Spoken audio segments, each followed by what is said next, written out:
WhatsApp everybody, कैसे हो आप सभी लोग। नमस्ते सबको मेरे तरफ से। आ चुके हम लोग एक और बार कॉमर्स लेके। वेलकम टू कॉमर्स दिल से क्लास 11। आज हम लोग जो टॉपिक पढ़ने जा रहे हैं बड़ा इंटरेस्टिंग है। ये आपका अकाउंटेंसी बुक का चैप्टर नंबर 1 है, information to accounting.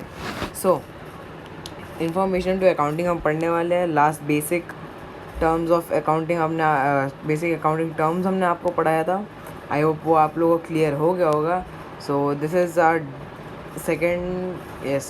Second video of commerce दिल से पढ़ाते हैं दिल से। हम भाई स्टार्ट करने जा रहे हैं यही चैप्टर जो कि इंफॉर्मेशन टू अकाउंटिंग। वैसे हमने आपको बताया था कि अकाउंट्स होता क्या है, तो कुछ सोच रहेंगे सर वापस सेम ही चीज़ पढ़ा रहे हो। कोई ना, टर्म्स हमने पढ़ा, मतलब बहुत बेसिक टर्म्स में पढ़ा, तो आपको थोड़ा समझ आया होगा, जिससे इस बार भी आपको बहुत अच्छे से समझ आ जाने वाला है।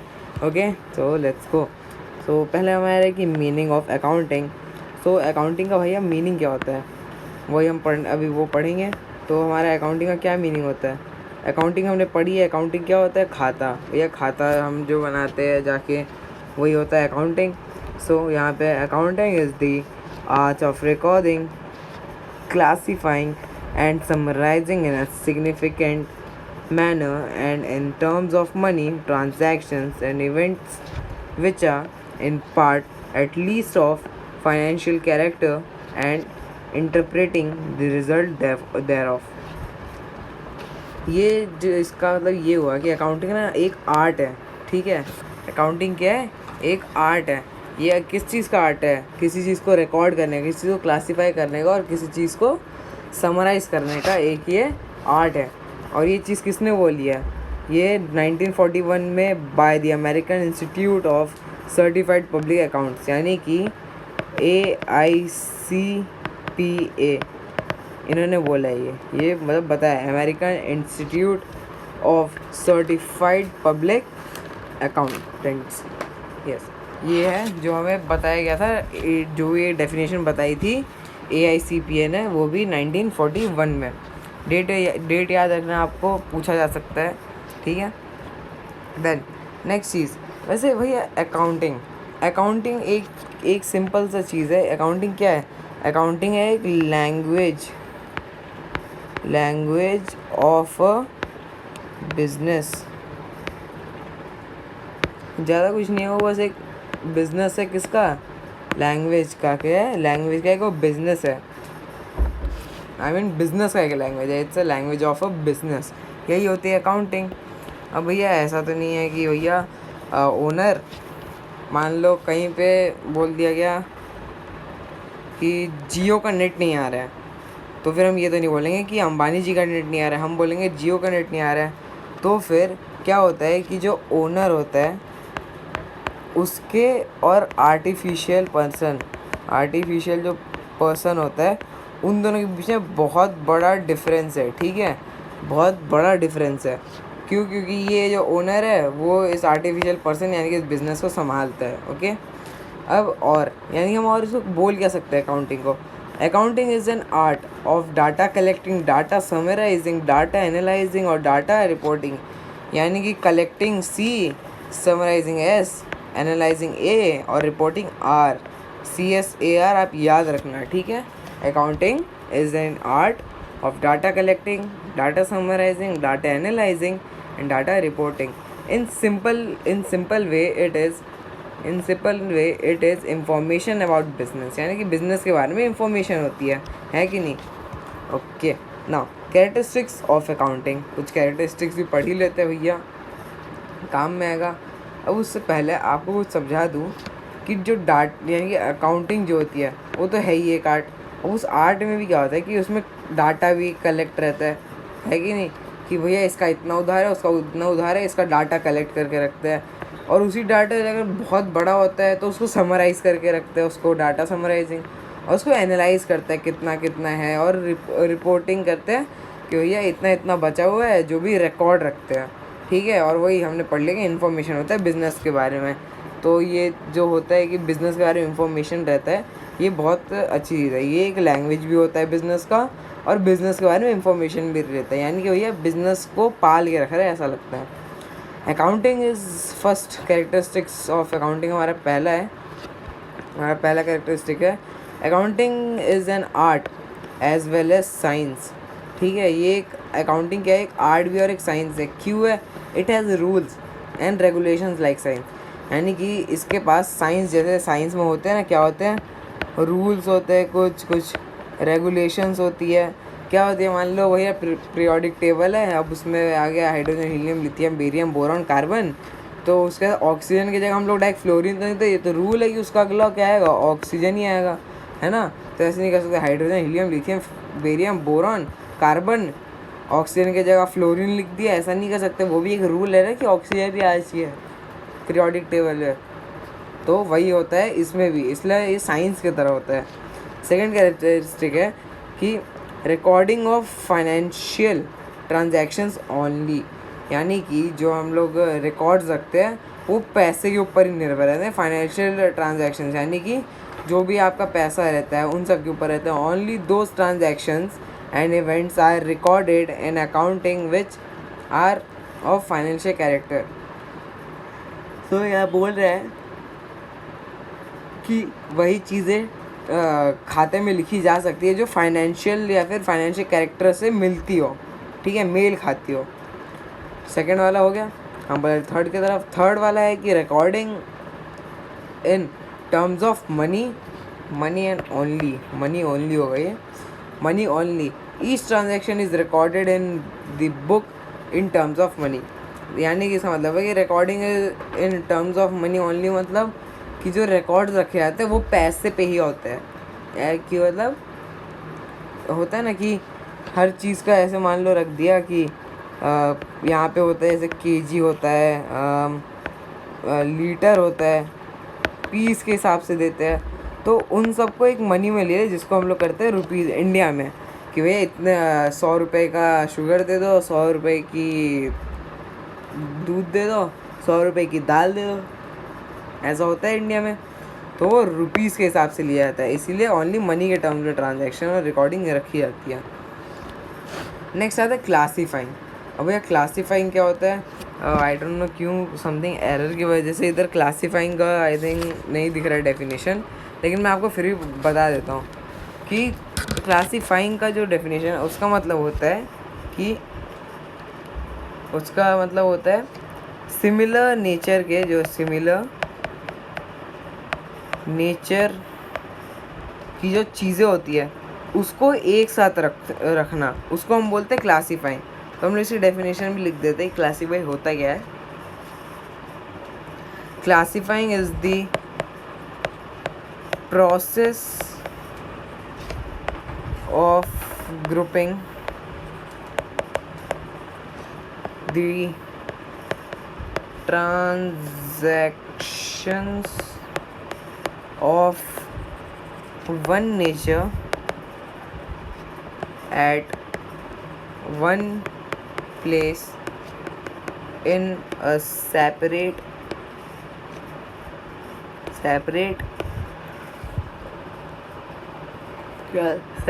account, ठीक है। यानी कि classifying is the classifying is the process of grouping the transactions of one nature at one place in a separate account। यानी कि क्लासीफाइंग एक ऐसी चीज़ है जहाँ पे सभी सेम नेचर वाली चीज़ को ग्रुप करते हैं एक ट्रांजैक्शन में, एक ही प्लेस पे, बस होता है कि उनके अकाउंट्स अलग अलग होते हैं, समझे। नेक्स्ट समराइजिंग क्या होता है, this involves the balancing of ledger account and the preparation of trial balance. अब इसमें जो हम बोला जाता है कि involve the balancing of laser, वो तो जो भी यहाँ पे दिया गया है, इसमें क्या रहता है कि क्या क्या इन्वॉल्व करता है कि जो लेज़र रिकॉर्ड होता है, यानी कि जो बुक होती है उसमें जो रिकॉर्ड रहता है किसी भी एक इंसान का कि उसका कितना खाता है, वो सब उसको क्या रहता है कि समराइज़ करके रखता है, ठीक है। मान लो कि आपको हम बता ही देते हैं कि हाँ, मान लो एक है करण नाम का लड़का, ठीक है, करण नाम का, कोई करण वीडियो देख रहा है तो भाई बस ऐसे ही नाम आ गया आपका। करण नाम का लड़का है। तो फिर अब वो क्या करता है कि जाता है पहले एक दुकान पे, ठीक है, शॉप पे आता है, उधर अपना 100 रुपये का उधार लिखवा देता है, ठीक है।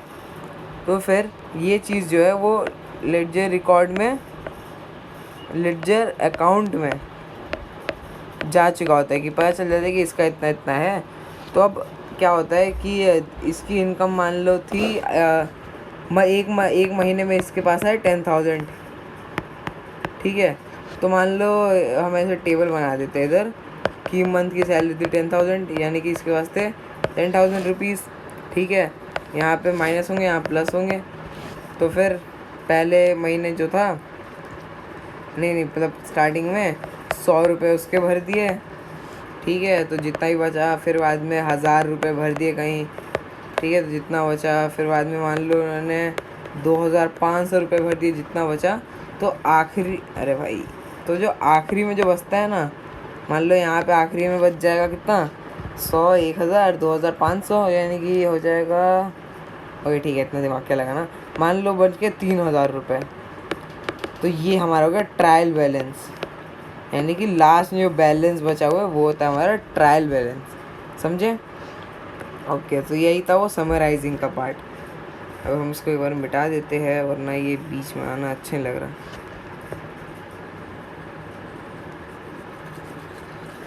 इसको मिटा दो। तो यही था हमारा जो भी समराइजिंग का था। आपको समझ आ गया होगा कि ट्रायल बैलेंस भी क्या होता है। फर्स्ट टाइम पढ़ रहे हैं इसलिए ऐसा लगता है। अब यहाँ पे हम देखते हैं, ओ माय गॉड, देखो डोगेश भाई है, ठीक है, ये आप सबके लिए। कम आए थे 10th में, काश कॉमर्स ले लेता तो आज दुकान पर बैठना नहीं पड़ता। फिर भैया को याद आता है, अरे रुको, कोई नहीं, इधर होगा, इधर भी अकाउंट काम आ रहा है। यानी कि यहाँ डोगेश बोलने आते हैं कि अकाउंट, यानी कि देख रहे हो ये जो हमारे डोगेश भाई है, ये भैया बैठे दुकान के ऊपर, किसमें, शॉप, दुकान में बैठे हुए। तो फिर इधर पे भी तो वो मान लो यहाँ कि बुक रख दी किसी चीज़ की, यहाँ पे लिख दिया भैया खाता वाली बुक, यानी कि लेज़र रिकॉर्ड, और इसमें लिख दिया कि डोगेश भाई बिल्ली के इतने हैं, उसके इतने हैं, जानवरों का खाता चल रहा है, ठीक है। वो भी आप समझ सकते हो ऐसे, ओके। अब हम पढ़ते हैं कि अकाउंटिंग साइकिल क्या होता है। क्या अकाउंटिंग साइकिल,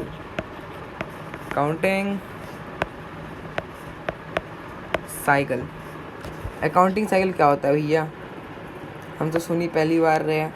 तो एक ऐसी साइकिल होती है अकाउंटिंग के ऊपर बेस्ड होती है, ओके।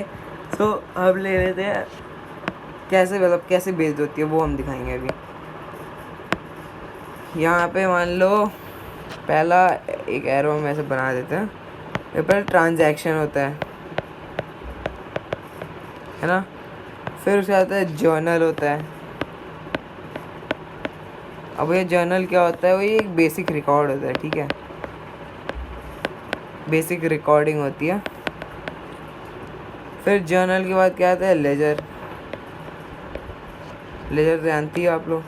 फिर उसके बाद क्या आता है, trial balance,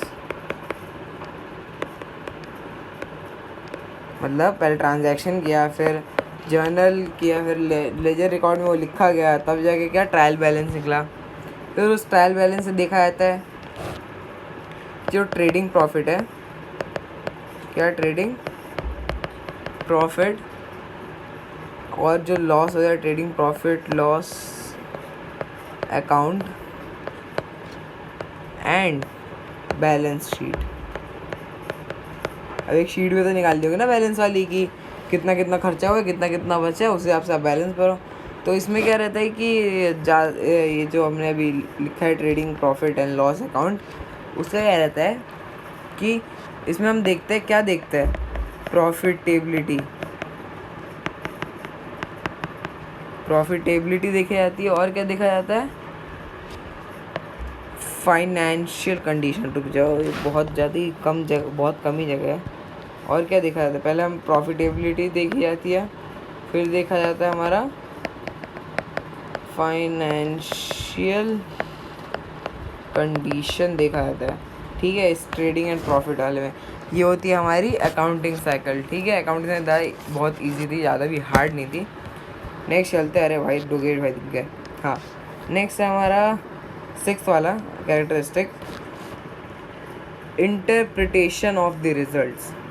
In accounting, the results of business are presented in such a manner that is by preparing trading and profit and loss account and balance sheet that the parties interested दो बार interested आ गया, interested in the business such as proprietors, managers, banks, creditors, employees, etc. can have full information about the profitability and the financial position।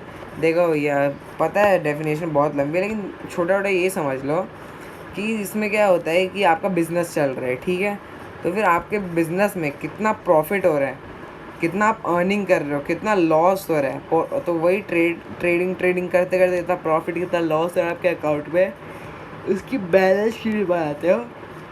फिर उसके बाद पे आप सबको मतलब पता रहना चाहिए ना कि प्रोप्राइटर कौन होता है। प्रोप्राइटर वही होता है जो जिसका बिजनेस है। फिर वही चीज़ कि कितना प्रॉफिट है कितना लॉस है वो आप मैनेजर से भी करते हो, क्या करते हो, शेयर करते हो। मैनेजर से भी शेयर करते हो, बैंक से भी, क्रेडिटर से भी, एम्प्लॉयज़ से भी, और भी लोगों से ये फुल इंफॉर्मेशन ऑफ प्रॉफिटेबिलिटी को आप शेयर करते हो।